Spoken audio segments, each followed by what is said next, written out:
Salut à tous, j'espère que vous allez bien. De mon côté, il n'y a pas grand chose de nouveau, à part que je continue à bien perdre mes poils et mes cheveux, ce qui m'oblige à les raser parce que sinon ça fait un peu adolescent de 15 ans, plein d'espoir d'avoir une barbe un jour. Donc je continue de raser.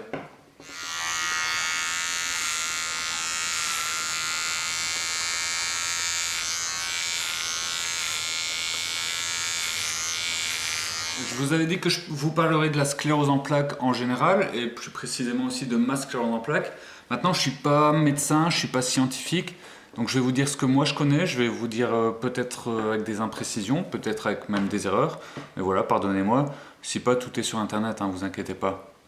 Ça a officiellement commencé pour moi en avril plus ou moins 2014. Initialement parce que j'avais déjà eu des symptômes en 2004-2005 et puis encore en 2012 ou 2011 qui, en discutant avec mon médecin ou mon neurologue, en fait étaient apparemment des symptômes précurseurs de cette sclérose. Donc on se retrouve donc en 2014, on habite à Anvers à ce moment-là, et je fais pas mal à vélo pour aller à gauche à droite. Et pendant quelques semaines, j'ai remarqué que mon pied ne passait plus, mon pied gauche ne passait plus la marche quand je montais au deuxième étage où on habitait. Et donc je rentrais du travail, je m'allongeais avec les jambes en l'air parce que j'étais très fatigué. Et le déclencheur vraiment, c'était on était chez des amis, on a bu un verre en après-midi. Et au moment de me relever, je perds l'équilibre et je tombe sur la table de salon. À ce moment-là, je me demande vraiment ce qui se passe. Je vais voir un orthopédiste qui me dit on va faire les tests neurologiques pour mettre cette hypothèse de côté. Donc je fais une IRM du cerveau. Quelques jours après, mon médecin traitant m'appelle et me dit il y a un petit problème, on va devoir faire une IRM médulaire. Donc médulaire, c'est la colonne vertébrale. Je fais l'IRM médulaire, mon médecin m'appelle quelques jours après et il me dit il y a encore un petit problème, on va devoir faire une ponction lombaire. Et donc en août 2014, je fais une ponction lombaire et les résultats tombent quelques jours après, j'ai bien une sclérose en plaques. Vous imaginez bien qu'un diagnostic qui tombe comme ça fait pas du bien. Donc qu'est-ce qu'on a fait avec ma femme? Eh ben on a pleuré. On a pleuré pendant 3 jours parce qu'on connaissait pas la maladie. Elle pleurait parce qu'elle avait peur que je meure. Moi je pleurais parce que j'avais peur de mourir. Et au bout de 3 jours, on s'est quand même dit on va faire quelque chose qui est conseillé partout, bien entendu. On va aller voir sur internet. Ça nous a sauvés parce qu'on s'est rendu compte en faisant ces recherches que la sclérose n'allait pas diminuer mon espérance de vie et que bien qu'il pouvait y avoir des complications ou des handicaps qui apparaissent, ça n'allait pas me faire mourir plus jeune. Et on a décidé tout de suite que la sclérose en plaques ne nous changerait pas la vie, mais qu'elle changerait bien entendu certaines habitudes de vie. C'est parfois plus facile à dire qu'à mettre en pratique, je vous l'avoue. Et donc voilà, on a continué à vivre de la manière dont on a toujours vécu. On marchait beaucoup, on a dû s'adapter, marcher un peu moins. On a toujours aimé voyager, ça on a quand même continué tant qu'on pouvait.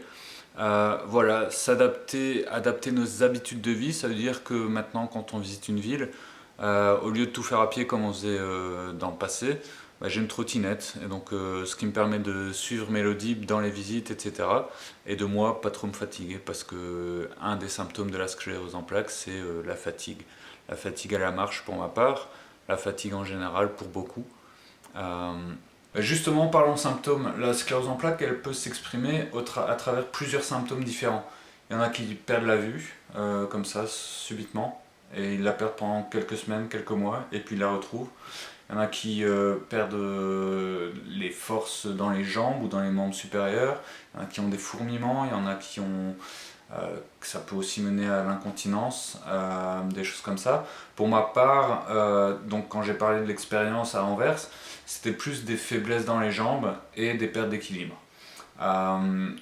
Au jour le jour, les pertes d'équilibre ont diminué grâce à des exercices de kiné, des exercices d'équilibre que je fais à la maison, etc. Les faiblesses dans les jambes, c'est resté, malheureusement. Donc je fais de la kiné 2-3 fois par semaine pour faire du renforcement, du gainage, des choses comme ça. il faut que je fasse des exercices aussi. Bien, ben, quand on veut se promener un peu plus, si on doit un peu plus marcher, soit je prends un canne pour les plus petites distances, ou bien je prends la trottinette, comme je vous l'ai dit tout à l'heure. Il faut toujours trouver un bon dosage, toujours trouver un équilibre entre la fatigue, mais quand même l'envie de faire des choses. Et voilà, c'est un équilibre à trouver et auquel je travaille tous les jours.